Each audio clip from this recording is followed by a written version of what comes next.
Ciao Pandini, vediamo se riesco a trovare le parole giuste.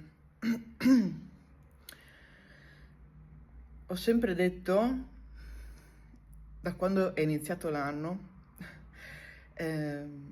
di reagire, di non pensare, di non stare fermi a pensare ai propri problemi che se no diventano più grandi, no?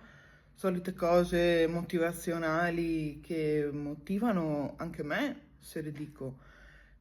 Anch'io faccio così, reagisco, vado, mi muovo, faccio attività, mangio sano,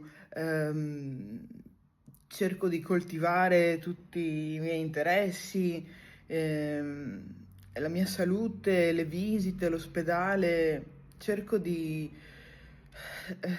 ho iniziato anche ad imparare lo spagnolo, ho iniziato a giocare ai videogiochi pur di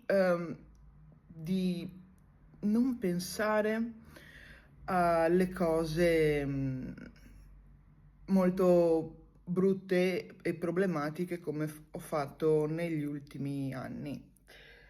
Adesso mi trovo in un periodo in cui la cosa mi risulta molto difficile ed è difficile anche ammetterlo. Quindi carico meno video per questo motivo, non mi faccio vedere molto nelle storie, nei social per questo motivo. La salute non mi sta venendo incontro, anche se io sto facendo di tutto per cercare di curarmi, di star meglio e basta, è solo un periodo. Poi ritorneremo energizzanti, pimpanti, spaccheremo tutto. E volevo solo dirvi questo, magari non me ne frega niente, magari era solo perché dovevo ammetterlo.